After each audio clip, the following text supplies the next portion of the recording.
మాట్లాడదాం. నా ముందు సిపిఎం నాయకులు ఉన్నారు ఈ జిల్లాకు సంబంధించి. నమస్తే అండి.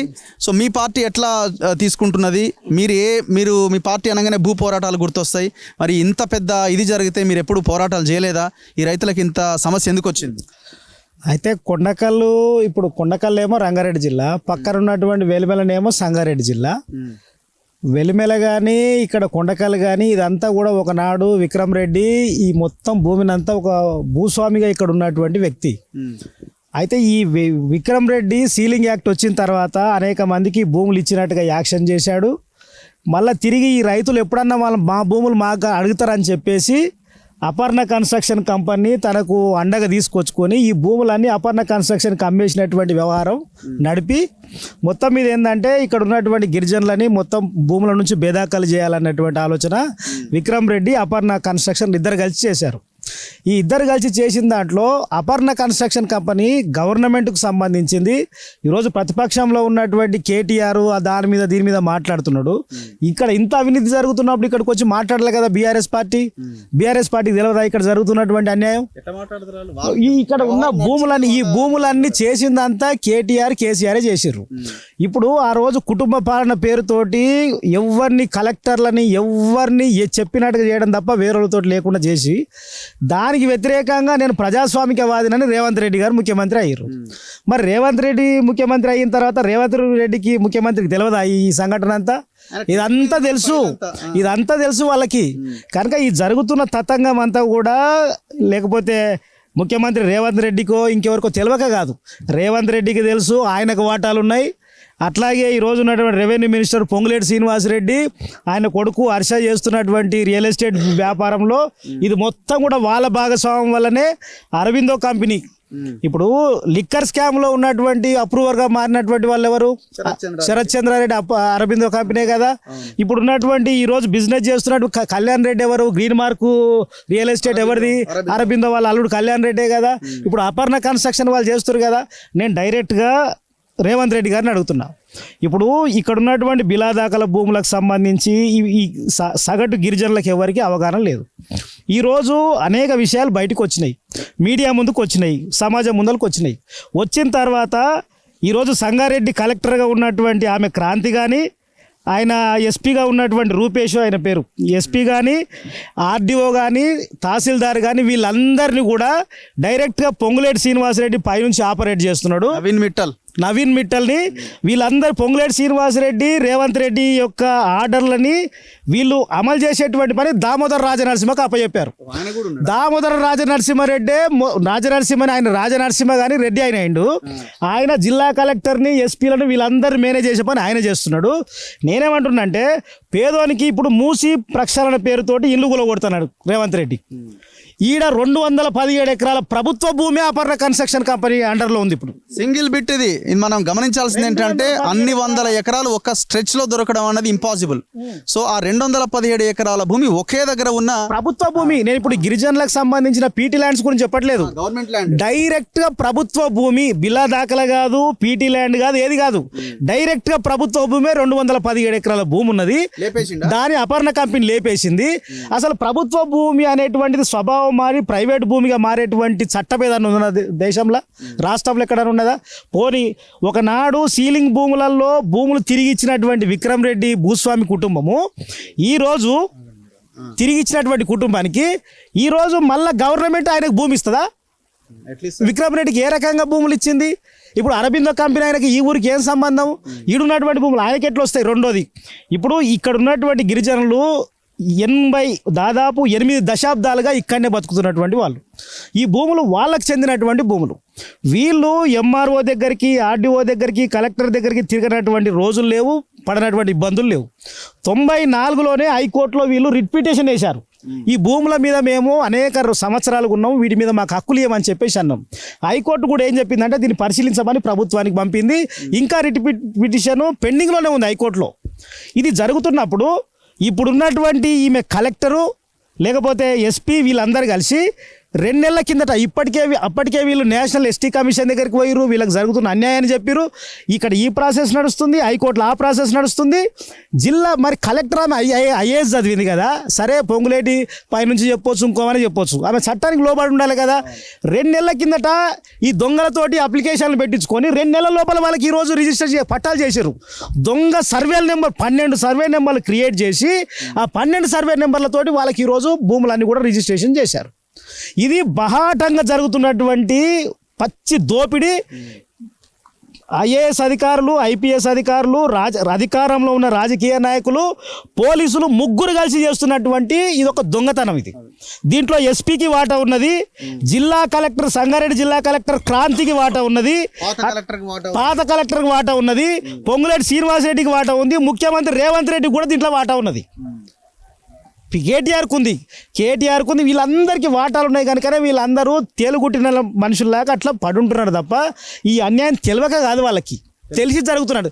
నేను ఇంకొక మాట కూడా ఏమంటున్నా అంటే, వీళ్ళందరూ కలిసి ఎస్టీ కమిషన్కు అనేక ఇబ్బందులు పడి ఇక్కడ నుంచి ఢిల్లీకి పోయి ఆ ఎస్టీ కమిషన్ దగ్గర నివేదించుకొని అన్ని చేసి మా ఊరికి రండి మేము అని వేడుకున్నారు. కమిషన్ వచ్చిందా? కమిషన్ ఇంటికి వస్తుందని చెప్పి వీళ్ళు టెంట్లు వేసుకొని భోజనాలు చేసుకొని అన్ని చేశారు.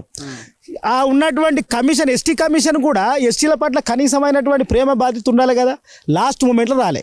ఎందుకు రాలేదు అనేటువంటిది కూడా చాలా క్లియర్. ఇప్పుడున్నటువంటి రాజకీయ నాయకులు వాళ్ళ మీద ఒత్తిడి చేసిన ఫలితంగానే వాళ్ళు చేయట్లేదు.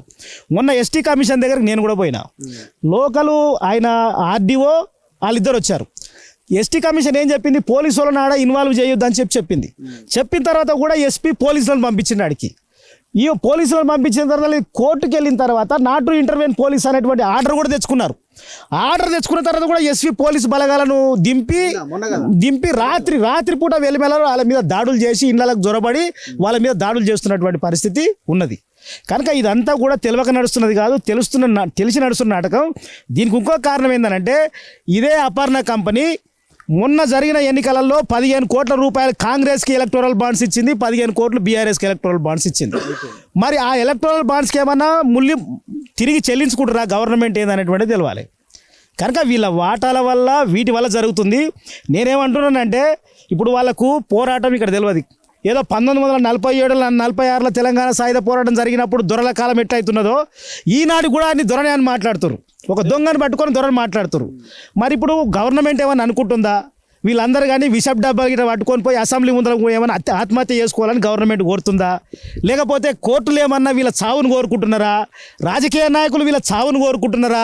ఇటువంటి విషయాలు వాళ్ళు ఎంతకాలం హింస పెడతారు వాళ్ళని. దీని పక్కనే ఉన్నటువంటి ఇంకొక తండాన్ని లేపి తీసుకొచ్చి పెట్టిర్రు. అప్పుడు భూములు ఇస్తామని చెప్పేసి తండాన్ని లేపారు, అక్కడ నుంచి తీసుకొచ్చి పెట్టారు. ఇప్పుడు ఈ తండా కింద ఉన్నటువంటి భూమి కూడా మాదేనని చెప్పి విక్రమ్ రెడ్డి, అపర్ణ వీళ్ళ మీద దాష్టికాలు చేస్తున్నారు. చుట్టుపక్కల రౌడీలను, వెపన్స్ కలిగినటువంటి రౌడీలను పెట్టి బెదిరిస్తున్నారు. పోలీస్ అవుట్ పోస్టుల లాగా పోస్టులు పెట్టి చేస్తున్నారు. ఇప్పుడు హెచ్ఎండిఏ పర్మిషన్ లేకుండా కన్స్ట్రక్షన్ చేయొద్దండి, హెచ్ఎండిఏ పర్మిషన్ లేకుండా కన్స్ట్రక్షన్ చేయొద్దు. ఇప్పుడు కొండకల్ గ్రామం నుంచి మొదలు పెట్టుకొని ఓఆర్ఆర్ దాకా రైట్ సైడ్ ఉన్నటువంటి అంత పెద్ద కట్టడము హెచ్ఎండిఏ పర్మిషన్ లేకుండా అపర్ణ కన్స్ట్రక్షన్ ఎట్లా కట్టింది? ఈ కట్టిన దాని మీద కంప్లైంట్ చేశారు వీళ్ళు. కంప్లైంట్ చేస్తే అప్పుడు ఉన్నటువంటి విలేజ్ సెక్రటరీ ఆ గోడను కూలగొట్టమని చెప్పేసి అని కూలగొడితే ఇమీడియట్గా ఆయనను ట్రాన్స్ఫర్ చేసేసారు, సెక్రటరీని ట్రాన్స్ఫర్ చేశారు. మళ్ళీ కట్టించి రాలే. ఇప్పుడు వాళ్ళకి అందరినీ ఎంఆర్ఓని ట్రాన్స్ఫర్ చేసి ఇప్పుడున్న ఎంఆర్ఓ అట్లాగే ఆర్డీఓ వీళ్ళందరూ వాళ్ళ బంట్లు, మరి నేను ఎస్సీ కమిషన్లో కూడా చెప్పిన, వీళ్ళందరూ ఆల్రెడీ అమ్ముడు పోయిరు, వాళ్ళకి అమ్ముడు పోయిరు కనుక ఈ పనులు చేస్తున్నారు. కనుక ప్రజల యొక్క సహనాన్ని పరీక్షించొద్దు. ప్రజల సహనాన్ని పరీక్షిస్తే దాని ఫలితాలు చాలా బిట్టర్గా ఉంటాయి. కనుక దాని ఫలితాల వైపు ప్రభుత్వం వాళ్ళను ఆ రకంగా విసిగించి ఇంకా వేసించి పని చేయొద్దు. నేనేమంటున్నా అంటే, రేవంత్ రెడ్డి గారు మీరు ప్రజల పక్షాన సరే ఉంటారా మీరు డిసైడ్ చేసుకోండి. కానీ అపర్ణ కన్స్ట్రక్షన్ కంపెనీల పక్కన మీరు ఉండొద్దు. మీరు నిష్పక్షపాతంగా కలెక్టర్ని పెట్టి ఇది మొత్తం సర్వే చేయించండి. డైరెక్ట్గా ప్రభుత్వానికే 217 ఎకరాల భూమి వస్తుంది. 70s నుంచి లెక్కలు తీయాలి, మొత్తం పహానీలు కథ మొత్తం దీని మీద సర్వే చేయాలి. నేనేమంటున్నా అంటే, మోకిలలో రైతుల దగ్గర భూములు తీసుకొని హెచ్ఎండిఏ వెంచర్లు చేశారు. నేనేమంటున్నా, ఈ 217 ఎకరాల భూములలో గవర్నమెంట్ తీసుకొని వెంచర్ చేసాము, గవర్నమెంట్కి ఇన్కమ్ వస్తుంది కదా. ఈ అపర్ణ కంపెనీకి గ్రీన్ మార్కోనికి ఎందుకు పోవాలా అది అనేటువంటి నేనంటున్నా. ఇప్పుడు గవర్నమెంట్ కూడా ఐసిఐసిఐ బ్యాంక్ దగ్గర 10,000 కోట్లు తెచ్చింది, ఇంకో దగ్గర 20,000 కోట్లు తేవడానికి ప్రయత్నం చేస్తున్నారు. ఇంత విలువైన భూమి ఉన్నది కదా, రండి ఇటు రండి. గిరిజన సంఘం రాష్ట్ర అధ్యక్షులు ఉన్నారు, మీ పేరు? నా పేరు ధర్మానాయక్. నేను ఏమంటున్నా అంటే మీకు కొంత బాధ అనిపించవచ్చు, ఒక్క సంఘం రాలే 4-5 రోజులు అవుతుంది ఇష్యూ జరిగి. సరే మీరు వచ్చి ఉండొచ్చు మీ సంఘం తరపున, కానీ ఇంకా చాలా సంఘాలు ఉన్నాయి కదా. సో నేను అప్పీల్ చేస్తున్నా కాంగ్రెస్ ట్రైకార్ చైర్మన్ బెల్లయ్య నాయక్ గారికి, అద్దంకి దయాకర్కు, అండ్ ఇంకా కాంగ్రెస్లో ఉన్న ఎమ్మెల్యేలకు కావచ్చు, ఎవరైతే ప్రజల పక్షాన మాట్లాడుతున్న గిరిజన నాయకులు సంఘాలు రండి, కొండకల్ రండి, వెలిమెల గ్రామానికి వెళ్ళండి. ఒక్కటి సార్, ఈ తండ అడవుల్లో ఉన్నటువంటి తండ. ఇప్పటికీ దాదాపుగా తెలంగాణ రాష్ట్రంలో 13,000 తాండాలు ఉన్నాయి. ఓకే, ఆ తాండాల లాగానే ఈ తాండా కూడా ఒకటి. ఇది కంప్లీట్ అడవిలో ఉన్నది. వీళ్ళంతా అడవి మీద ఆధారపడి జీవించారు, వీళ్ళంతా భూముల మీద ఆధారపడి జీవించారు, వీళ్ళంతా అటు ఫలాల మీద ఆధారపడి జీవించారు, వీళ్ళంతా పశువులు గొర్రెలు మేపుకొని జీవించినటువంటి జాతి ఈ లంబాడి జాతి. ఈ లంబాడి జాతికి దగ్గరికే డబ్బున్న వాళ్ళు ఇక్కడికి వచ్చి వాళ్ళ భూములు లాక్కోవడం, వాళ్ళ తాండాలను లేపడం, వాళ్ళ మీద దాడులు చేయడం అనేది చాలా దుర్మార్గమైనటువంటి పరిస్థితి. కాబట్టి ఈరోజు ప్రజాపాలన అనేది లేదనేది మేము అంటా ఉన్నాం. మేము అనుకునేది ఏంటంటే ప్రజాపాలన వస్తే అందరికీ న్యాయం జరుగుతుంది అని చెప్పేసి అనుకున్నాం. ఎందుకు అనుకున్నాం? మన స్వాతంత్ర పోరాటంలో అన్ని హక్కులు దక్కాలని చెప్పేసి స్వాతంత్రంలో ఎట్లా పోరాటం చేశారో అటువంటి పోరాటం కూడా ఇక్కడ రావచ్చు అని చెప్పేసి. అంటే స్వాతంత్రం వచ్చిన తర్వాత ఏమనుకున్నాం? భూములు వస్తాయి, నీళ్లు వస్తాయి, ఉద్యోగాలు వస్తాయి, వైద్యం అందుతుంది, చదువు అందుతుంది అని చెప్పేసి అనుకున్నాం. కానీ ఈరోజు ఆ రోజు భగత్ సింగ్ ఒక మాట అన్నాడు, స్వాతంత్రం వచ్చేది మన కోసం కాదు, కేవలం 2% కోసం, ఆ 2% కూడా బ్రాహ్మణ్స్ రెడ్డిస్ వాళ్ళకే వస్తుందని చెప్పేసి అన్నాడు ఆయన. ఇప్పటికీ ఒక కంపెనీ కానీ బంజారాకు లేదు. గుండు పిన్ను నుంచి విమానాలు తయారు చేసే కంపెనీలు కానీ ఎవరికి ఈ లంబాడీలో లేదు. వీళ్ళకున్నదంతా అడివే, వీళ్ళకున్నదంతా భూమే, వీళ్ళకున్నదంతా గ్రామాలకు దూరంగా ఉన్నటువంటి పరిస్థితి ఉన్నది. కాబట్టి ఇప్పటికీ వీళ్ళు రోడ్డు ఎక్కని పరిస్థితి, ఇప్పటికీ బ్యాంకులో పోని పరిస్థితి, ఇప్పటికీ బస్సులు ఎక్కని పరిస్థితి, ఇప్పటికీ రైలు ఎక్కని పరిస్థితి, విమానాలు ఎక్కని పరిస్థితిలో లంబాడీలు ఉంటే వాళ్ళను గత 50 సంవత్సరాల క్రితమే 300 రూపాయలు తీసుకొని ఎకరానికి పట్ట అది గవర్నమెంట్ భూమిని 300 రూపాయలను అమ్ముకోవడం అంటే దుర్మార్గమైన చర్య. కాబట్టి మేము అంటుంది ఇప్పుడు వెంటనే ఎవరైతే సాగులో ఉన్న వాళ్ళ భూములు ఉన్నాయో ఆ భూములకు బేషరతుగా పోలీస్ డిపార్ట్మెంట్, కలెక్టరు, ఆర్డీఓలు వచ్చి అక్కడ నిలబెట్టి ఆ బౌండరీ గీసి వాళ్ళ భూముల్లో వాళ్ళకు తోలాలని చెప్పేసి మేము అనుకుంటున్నాం.